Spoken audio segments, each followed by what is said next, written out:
Bonjour à tous et bienvenue sur Crypto Signal. Alors aujourd'hui on va débriefer le meeting de la Fed plus en détail par rapport à hier. Hier c'était un petit peu une réaction à chaud. Aujourd'hui on va décrypter un petit peu comment a réagi le marché à ces nouvelles fondamentales relativement importantes. Donc on va pas faire du blabla, on passe en partage d'écran. J'en profite pour vous dire bien entendu que si jamais ce type de contenu vous plaît, il faut vous abonner, surtout mettre un like. J'ai trop peu de gens qui mettent des likes, 10% des gens qui mettent des likes sur les vidéos, donc c'est pas très sympa. Alors allez-y, prenez 5 minutes pour mettre un like si jamais vous aimez le type de contenu que je vous apporte tous les jours en quotidienne sur BTC. À partir de là, on est ici sur la courbe du BTC en horaire, possible formation ici pour l'analyse chartiste, un petit peu du moment à court terme, possible formation d'un bull flag. Comment se forme un bull flag? Tout simplement, c'est une correction parallèle, vous le voyez. Il n'est pas très beau parce qu'il dépasse un petit peu ici en haut, mais globalement on pourrait dire qu'il pourrait tenir à peu près. Généralement les bull flags se forment en 3 phases correctives, 1, 2, 3, et ensuite on s'extirpe vers le haut.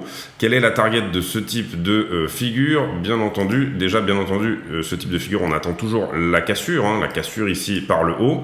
Ici on est en 1 heure, donc on attendra une clôture en 1 heure en dehors de au-dessus de cette résistance là, cette résistance de court terme. Et les targets se calculent comme suit. C'est-à-dire qu'en fait, vous prenez le mât du drapeau. Vous comprenez que si c'est un drapeau, c'est comme si il flottait en l'air et qu'on avait un mât pour le tenir. Vous prenez le mât et vous le reportez au point de cassure. Ça, c'est la target la plus agressive, on va dire. Les plus conservateurs prendront le bas du drapeau pour prendre une target, histoire de maximiser ici le fait d'atteindre cette potentielle target, bien entendu. Bon, moi, je suis plutôt agressif, donc du coup, je le pose comme ça. Ensuite, à partir de là, si jamais vous voulez placer ce trade, faites pas attention aux annotations, là c'est pour la suite de la vidéo. Si vous voulez placer ce trade, vous comprenez que votre point d'entrée, si jamais on casse à la hausse par exemple ici, et vous attendrez potentiellement la clôture bien évidemment, si jamais on casse ou qu'on dépasse bien à la hausse, votre point d'entrée il sera à peu près par là. Personnellement moi je mettrai un stop ici, vous le voyez là, sous le dernier support, c'est-à-dire les 39,2. Je me mettrai quelque chose comme $200 en dessous je pense. Alors ça c'est ma manière de faire, à vous de trouver une manière de faire qui correspond à votre psychologie bien entendu. Et ici j'irai chercher pour moi la target la plus haute qui correspond à un ratio de 1,76. 1,76 est un ratio correct, c'est pas excellent mais c'est correct.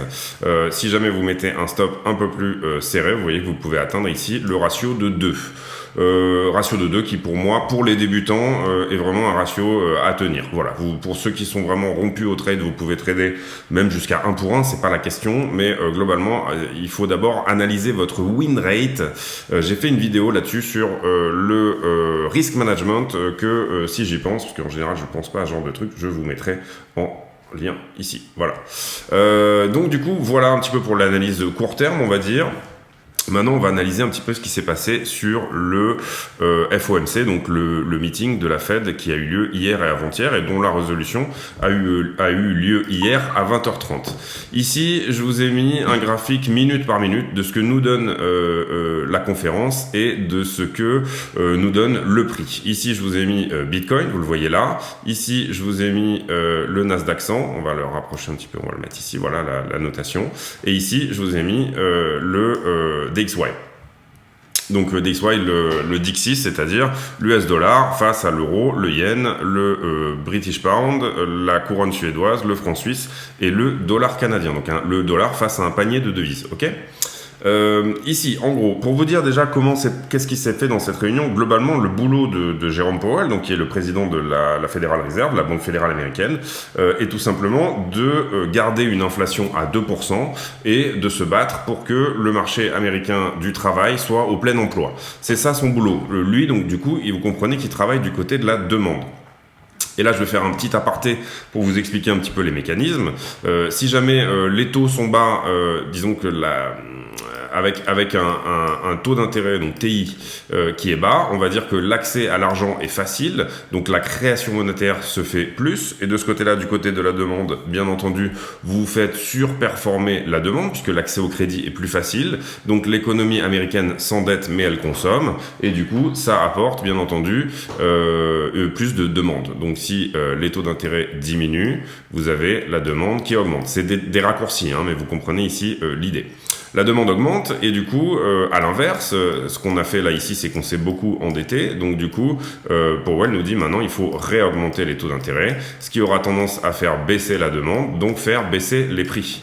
Donc là, je vais vous mettre là, ici, les prix augmentent. Si la demande augmente, vous comprenez que plus de demandes pour la même chose, on le voit par exemple nous en France sur les maisons, sur des tas de choses, plus de demandes, les gens sont prêts à payer un prix plus important, donc du coup les prix augmentent. À l'inverse, si la demande diminue, bien entendu vous avez un mécanisme qui fait que les prix diminuent.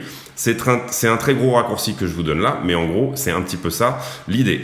Ça s'appelle une relance keynésienne, ça a été inventé pendant le... Enfin ça a été inventé il y a longtemps, mais ça a été très utilisé pendant le New Deal, par Roosevelt, etc., où on a fait ces relances par la demande. Ce que nous dit Powell hier, c'est que tout simplement, ça y est, maintenant la demande est trop forte, le marché américain a 3,6% de chômage, donc on est au plein emploi, mais par contre, on a une inflation des prix qui est énorme, qui est de l'ordre de 8%. D'accord ? Donc 8% d'inflation, c'est bien entendu énorme. Comprenez ici que 8% 3 ans de suite, vous allez à la fin avoir une inflation qui est quasiment de 30%, puisque tout ça est exponentiel en fait. Hein. L'année d'avant, on reprend l'année d'après, etc. Donc c'est un 1,08 fois 1,08 fois 1,08 si jamais on doit le prendre sur 3 ans. Donc ça fait 1,24. À partir de là... il faut bien comprendre, bien entendu, que si jamais l'économie est en surchauffe, parce que l'accès à l'argent est trop facile, bien entendu, ça pose des gros soucis pour l'économie, puisque les salaires ne suivent pas, ou en tout cas ça fait une pression sur les salaires qui n'est pas acceptable pour que l'économie puisse suivre en termes de productivité, etc. Donc la recherche et ce pourquoi est payé Powell, c'est tout simplement garder un marché au plein emploi, c'est-à-dire garder ces 3,6% ici de chômeurs, et retourner à une inflation de 2%, d'accord ? Donc théoriquement, Powell, le marché des actions, etc., il s'en fout complètement. Normalement, c'est pas son boulot. Lui, son boulot, c'est d'agir du côté de la demande. Ce que nous a dit hier Powell, et j'essaye de faire rapidement là-dessus, c'est tout simplement que lui, il peut s'occuper du marché de la demande, c'est-à-dire qu'il a les outils pour ralentir les prix, mais en ce moment, il y a une inflation qu'on appelle, qui est plutôt une inflation de l'offre. Elle vient d'où ? Elle vient de la Chine qui reconfine, donc du coup on a des vrais problèmes de supply chain, c'est-à-dire de suivi de la chaîne de production, si vous voulez. Par exemple, Apple qui nous a annoncé qu'ils allaient faire un premier trimestre vraiment mauvais, tout simplement parce qu'ils ne sont pas livrés des pièces pour pouvoir produire leur téléphone. Donc ça, c'est une inflation, tout le monde veut quand même des iPhones, il n'y en a pas sur le marché, donc c'est une inflation de l'offre. L'offre a diminué, vous comprenez, donc la demande par nature est supérieure à l'offre et les prix augmentent. Donc on a une inflation de supply chain et on a aussi bien entendu le pétrole qui augmente en raison du fait que la Russie a envahi l'Ukraine et que ça fait pression sur les prix du pétrole à la hausse. Donc ça, Powell nous a dit, moi j'y peux rien, c'est pas ma faute entre guillemets. Oui d'accord, ils ont beaucoup imprimé, etc. Mais en gros cette espèce d'inflation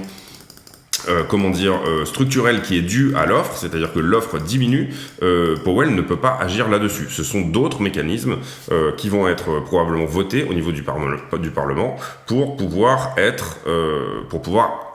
agrémenter ce problème de supply chain.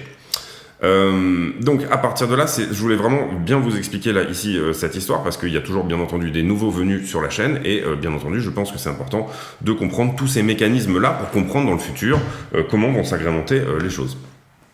Ici, bien entendu, vous comprendrez aussi que l'accès plus facile au crédit et la baisse des taux, ici, vous le voyez, là on est en mars 2020, au moment du Covid, on accélère la création monétaire, tout simplement parce que l'accès au crédit est lui-même plus facile, hein, c'est également l'idée.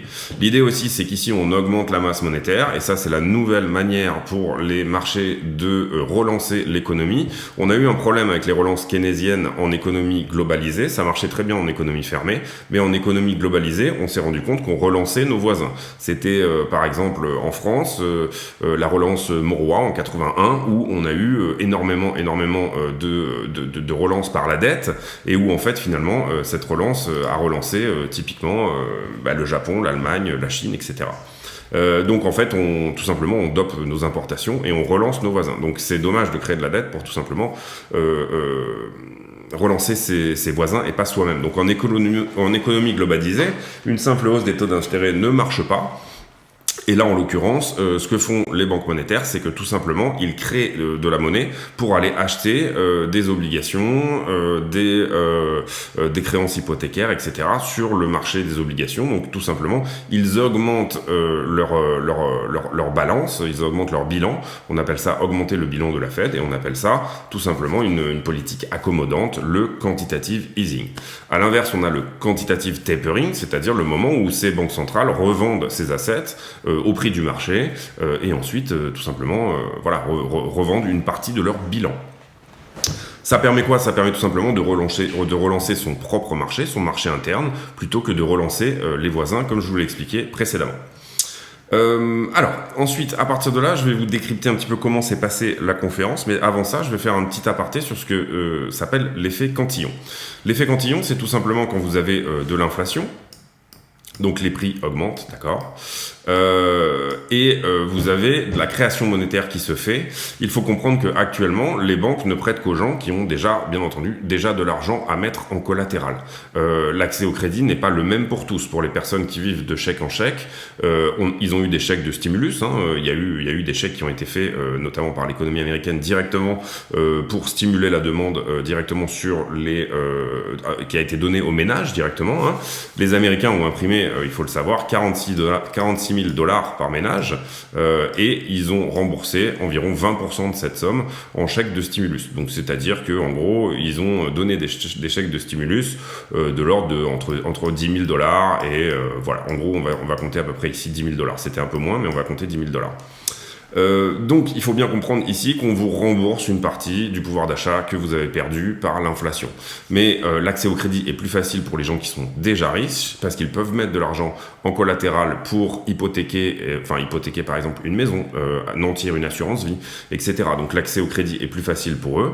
Donc ces gens-là, dans un moment où le prix des actions par exemple augmente aussi et le prix, donc ça c'est les stocks, les prix des actions augmentent et le prix de l'immobilier par exemple augmente, eh bien, ces gens-là profitent, ça s'appelle l'effet Cantillon, ils profitent par le mécanisme du crédit, du fait que l'inflation les rend plus riches, en réalité, en fait.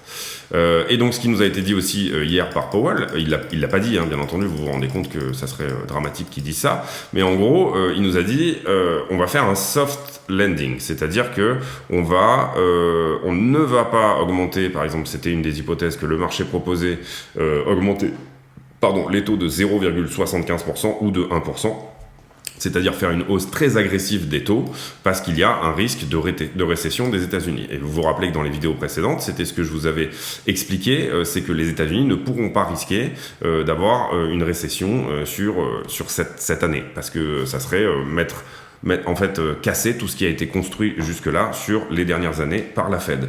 Donc tout simplement, ici, Powell nous dit, et c'est l'annonce qui sort à 20h, on augmente les taux, mais que de 0,5%, comme l'avait prévu le marché. D'accord ?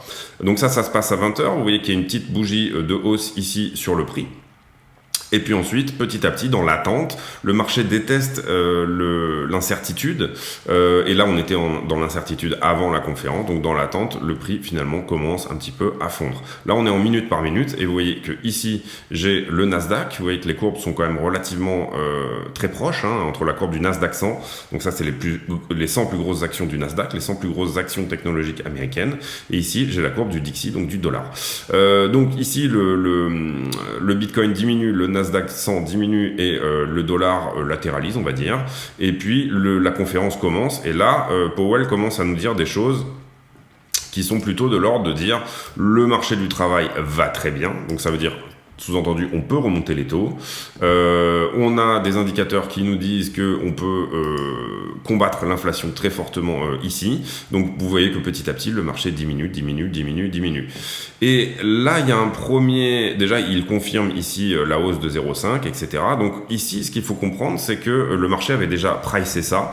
Donc en gros, on était dans une fourchette entre 39 200 et 38 500. Donc il y avait $700 ici qui ont été perdus, tout simplement sur de l'incertitude. Qu'est-ce qu'il va nous dire exactement? Est-ce que son discours va être hawkish, c'est-à-dire très violent, c'est-à-dire on va combattre l'inflation très fort, et donc du coup ça va être une hausse violente, enfin ça va être entre guillemets un combat très violent contre l'inflation, ou est-ce que son discours va être dovish, c'est-à-dire plutôt on va faire un soft landing, etc. Et là donc il parle pas vraiment de soft landing, et là il commence à parler de soft landing, et il commence à parler de la manière dont ils vont faire du tapering. Le tapering, c'est tout simplement l'inverse du quantitative easing, c'est-à-dire que ici, il nous annonce, et là le marché avait pricé 95 milliards de dollars par mois de réduction de la balance de la Fed, et en fait, il nous annonce que pendant 3 mois, on sera à la moitié, c'est-à-dire 47,5 milliards. Donc ça, c'est une très bonne nouvelle pour les 3 prochains mois, qui est très importante à comprendre, et qu'il est de dire, on va réduire la balance, on va vendre toutes ces obligations qu'on a, et ces créances hypothécaires, c'est mortgage, on va vendre tout ça, mais 2 fois moins vite que ce qu'on avait prévu avant. Donc là, ça veut dire il est dovish, notre ami. Et ensuite, après, il termine son allocution. Donc là, petit à petit, pendant son allocution, ça remonte. Et ici, il y a une question qui lui est posée par un journaliste qui lui dit tout simplement, oui, d'accord, vous nous dites 0,5 là, mais qu'est-ce qu'il va en être pour les prochains meetings? Et là, clairement, Powell dit, on ne montera pas de 0,75, on ne montera pas de plus de 0,5 pour les 3 prochains mois. Il le dit clairement. Il dit clairement pour for the next couple of meetings, on ne touchera pas les 0,75, sauf si on a des indicateurs qui nous disent que il faut le faire, d'accord? Donc là, vous comprendrez bien que nous, on devra suivre de notre côté ces indicateurs-là, c'est-à-dire qu'on va devoir se mettre dans les chaussures de Powell si jamais on veut trader du BTC pour comprendre où vont aller ici les prochains meetings de la Fed. Mais ici, il lève le doute, il enlève beaucoup d'incertitudes en disant on sera sur une base de 0,5 pendant les 3 prochains mois. Et vous comprenez que ici, les prochains meetings de la Fed, on en aura un le 15 juin et un le 27 juillet. Les prochains meetings de la Fed vont probablement être pricés à 0,5. D'ailleurs, si vous regardez le sondage, et si vous voulez suivre vraiment les prix, je vous engage à suivre bien sûr ce sondage-là sur le CME Group, qui nous dit ici que 82% des intervenants pense qu'au 15 juin, on sera autour des entre 100 et 125 points de hausse. Vous comprenez que si on regarde ce qui se passait il y a une semaine, on était plutôt aux 150, 175. Donc on était sur des taux beaucoup plus hauts. Donc tout le monde s'attendait à ce que Powell nous donne quelque chose de plutôt hawkish, et ici il a été très dovish dans sa manière de penser. C'est-à-dire hawkish, c'est le faucon, je pense, ou quelque chose comme ça. Le hawk, ça doit être une sorte d'aigle. Et dovish, c'est la colombe, c'est-à-dire il est gentil avec nous. Donc à partir de là, le prix se libère de cette narration, l'incertitude s'enlève, et bien entendu, ici, on atteint à peu près les 40 021 $. Donc c'était pour décrypter ça avec vous. Vous comprendrez que ici, Là, quand je mets mon curseur, vous comprenez que sur le Dixie, donc les dollars, en fait, re-rentrent. Finalement, les gens rachètent ici des assets plus ou moins risqués. Et le Nasdaq, vous voyez, remonte aussi. Et comment se fait ce pivot, cette rotation? On appelle ça une rotation. Tout simplement, d'abord sur le Dow Jones. Le Dow Jones, on va plutôt prendre ici une nouvelle chart. Voilà, on va se prendre ici. Le Dow Jones, qu'est-ce qu'il fait? Vous voyez qu'il a pris 3% hier, tout simplement parce que quand vous savez que vous pouvez retourner sur des actions, vous allez d'abord sur le moins risqué, c'est-à-dire du Coca-Cola, des grosses actions, bien de bons pères de famille, etc., du bancaire, des choses comme ça. Et puis ensuite, finalement, vous pivotez sur le SP500, qui est le deuxième asset. Vous voyez qu'ici, Dow Jones a fait 3,61, SP500 a fait 3%, et en dernier, vous pivotez cotées sur le Nasdaq, qui sont les actions les plus risquées. Les portefeuilles, on appelle ça des portefeuilles dynamiques, d'accord? Voilà, c'était pour bien vous expliquer tout ça. Pour moi, c'est quoi les news après à suivre tout simplement par rapport à ça? Eh bien, c'est très simple. Il faudra suivre, et là je vous mets le calendrier économique de MarketWatch.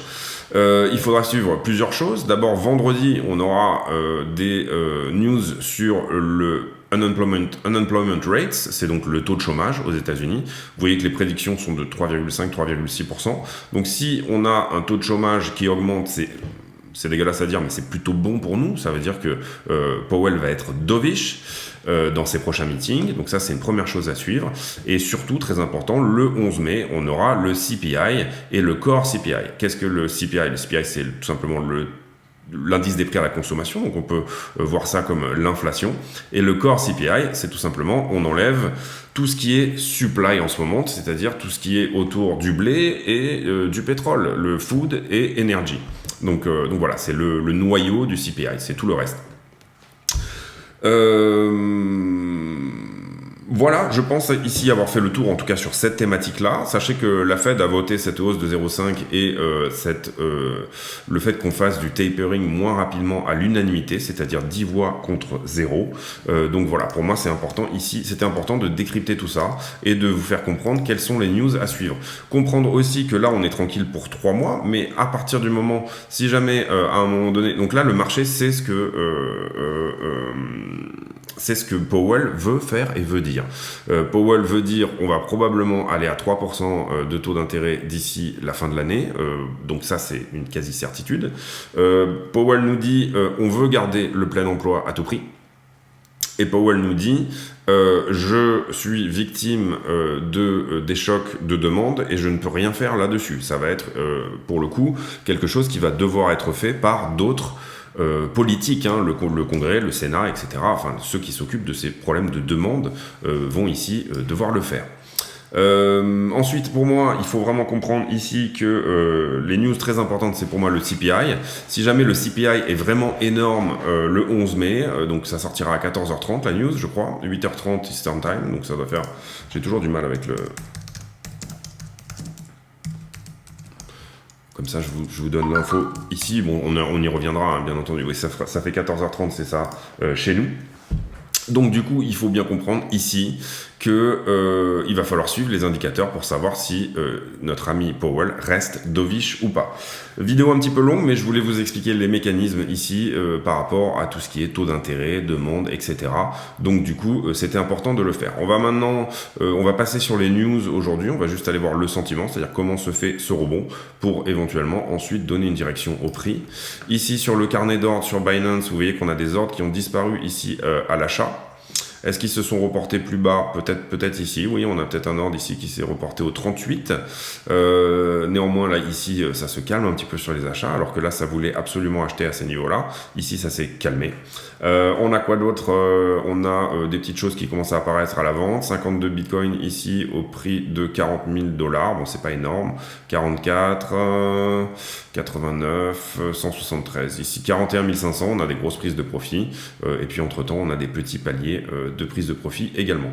Les options qui clôturent demain, donc on est bien au 6 mai, voilà, avec un max pain price à 39 000 $, et ça pourrait bien entendu retenir le prix un petit peu. Vous voyez qu'on a un gros strike ici pour un call aux 40 000, donc du coup on a des bonnes chances de finir sous les 40 000 pour demain. Donc on a des bonnes chances de latéraliser un petit peu dans cette zone, ou alors de casser et ensuite rebaisser. Si jamais on devait donner raison à mon bull flag, pour l'instant les options nous disent que non, le prix aura plutôt des bonnes chances d'être maintenu entre 39 et 40, d'accord? Sous les 40 en tout cas pour demain matin, 9h. Ensuite, ici, les niveaux en levier. Hier, on a fait une vidéo hier soir, donc on a déjà pas mal analysé ça, mais on va quand même ici faire un petit point sur qu'est-ce qui se passe dans ce flag, si ça en est un. Alors là, évidemment, quand je ne sauve pas sur... donc tout ça, ça a été pris. Tac, tac, tac, tac, tac. Ça aussi... Et ici, en fait, on avait identifié qu'il y avait autant de shorteurs que de longueurs. Je ne sais pas si ceux qui ont vu la vidéo d'hier, mais que en gros, et je vais vous expliquer le mécanisme ici. Hop, hop, hop, hop, Hop. Si je vous explique le mécanisme, ici, le funding augmente et le nombre de contrats en circulation, l'open interest augmente aussi. Donc là, il était plutôt à la diminution. Vous voyez que ça a été short squeezé, tout ça. Ensuite, ici, on short squeeze énormément, donc beaucoup de contrats qui se ferment. L'augmentation du funding pour moi est normale. Ici, on latéralise un petit peu. Et ici, vous voyez, augmentation du nombre de contrats plus funding qui augmente. C'est ce qui nous crée ce point-là à venir prendre ici. Ensuite, on rediminue en long squeezant un tout petit peu.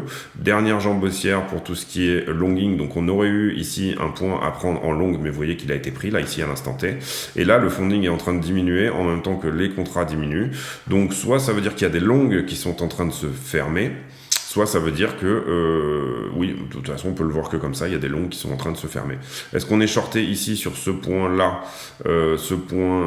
là, on va vraiment zoomer un petit peu, il y a un très léger niveau de short, oui on va le mettre en pointillé, il y a un très léger niveau de short à prendre sur cette mèche là et on le met en pointillé, d'accord? Donc qu'est-ce que ça veut dire ici? Ça veut dire que si on dip, on a des bonnes chances d'aller au 38,5 et ça serait pas génial parce que ça remettrait en cause une bonne partie de la structure, mais néanmoins ici il n'y a pas de FOMO, vous comprenez, vous voyez pas l'open interest qui part en flèche comme c'était le cas par exemple ici, là, vous voyez, là il y a eu FOMO, là. Toute cette FOMO, elle s'est faite sur du short, principalement. Vous voyez que ça a été énormément shorté ici, puisque le funding diminue, augmentation du nombre de contrats, et le funding diminue. On a eu aussi du long qui est rentré, donc on a probablement, bien entendu, aussi un niveau à prendre ici. Là.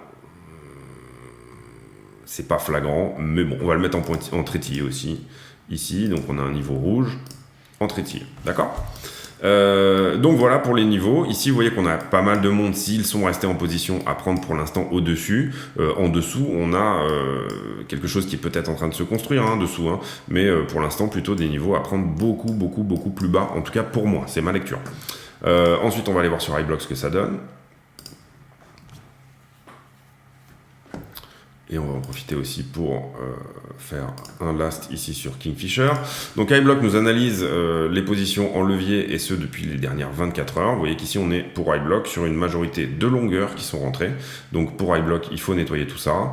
Et alors c'est pas 6 milliards, c'est pas déconnant, mais iBlock nous dirait, oui voilà, ici vous voyez la zone des 38, un petit retour au 38 nous permettrait de nettoyer en partie ce mouvement. Sur ce flag, vous voyez très peu d'entrées en position, c'est-à-dire que tout le monde est rentré en position pendant le meeting de la Fed hier, mais assez peu d'entrées en position pendant ce flag ici, et les nouvelles positions qui rentrent ici ne sont ni en short ni en long. Il y a quelques shorts en plus, mais on n'a pas de long en ce qui concerne iBlock. Ensuite, sur Kingfisher, on va aller voir un petit peu ce que ça dit. Kingfisher identifie un petit peu la même chose, c'est-à-dire un dip pour lui, pour Kingfisher, on est plutôt autour des 38,6, quelque chose comme ça, 38,7. Et au-dessus, un petit niveau de short à prendre jusqu'au 40 300.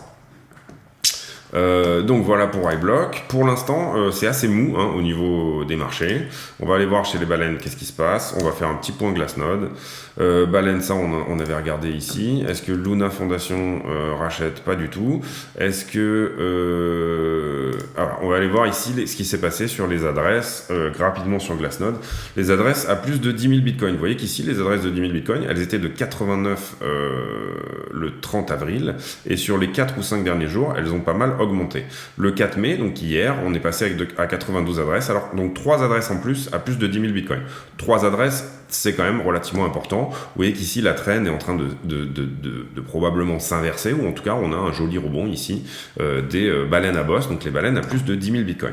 Ici, les baleines tout court, elles ont plutôt fait de la distribution hier, sur ce qui s'est passé ici, on avait réaccumulé un petit peu, et elles ont plutôt distribué. Donc ça, c'est les baleines, donc les adresses de 1000 à 10 000 bitcoins. Ici, on en avait 2000, et là, on en a perdu une bonne vingtaine, voilà. C'est pas flagrant, mais c'est là. Donc il faut Ici, les adresses à plus de 100 bitcoins qui sont en forte accumulation. Légère prise de profit hier sur ce rebond. Et les adresses à plus de 10 bitcoins, pareil, forte accumulation avant-hier. Donc sur le dip des 37,5, quelque chose comme ça. Et redistribution ici d'une partie de leur bitcoin sur le niveau des 40, on va dire. Les adresses qui ne sont pas égales à 0, vous voyez qu'on est toujours sur cette forte augmentation des adresses. Donc ça, c'est plutôt pour nous dire qu'on n'a pas trouvé de bottom de marché. En général, sur des bottoms de marché, le nombre d'adresses en circulation diminue. Vous le comprenez là. Ici, ça c'était 2017. On avait eu une forte diminution des adresses, alors que là, on est toujours en train d'augmenter. Donc potentiellement, toujours dans des niveaux où l'argent institutionnel ne revient pas, et ça, on en a parlé dans pas mal de vidéos, mais où il y a toujours une demande forte pour Bitcoin. Ensuite, qu'est-ce qu'on pourrait aller regarder rapidement? On pourrait aller regarder ici. Là, on est sur les adresses. On va aller dans les favoris, voir un petit peu ce qu'on a. Voilà. Est-ce qu'on repasse ici? Oui, là, on est toujours sur une zone de optimisme anxiété sur les bitcoins non vendus. Donc ça, c'est la Unrealized Profit Loss. Et maintenant, on va aller sur le réalisé, c'est-à-dire les bitcoins qui effectivement sont vendus. Est-ce qu'ils sont vendus en profit ou à perte? On va zoomer un petit peu. Vous voyez qu'on recommence à avoir des bitcoins en profit à la vente. Donc ça, c'est plutôt, on va dire, une bonne chose. Ça nous sort un petit peu de cette zone de capitulation. Vous voyez que les grandes zones de capitulation, elles sont là sur les gros pics rouges. Est-ce qu'on a besoin d'une capitulation ici? C'est tout à fait possible. Moi, j'ai pas de boule de cristal comme disent beaucoup. C'est possible qu'on ait besoin d'une capitulation en dessous, hein. C'est pas du tout un problème. Ici, le Accumulation Train Score, c'est-à-dire le score d'accumulation des bitcoins qui est en train de remonter, repasser dans le rouge. C'est assez souvent ce qui se passe sur les rebonds. Vous voyez là ici, on repasse dans le violet dès que le prix rebondit, donc puisque les gens attendent des signaux.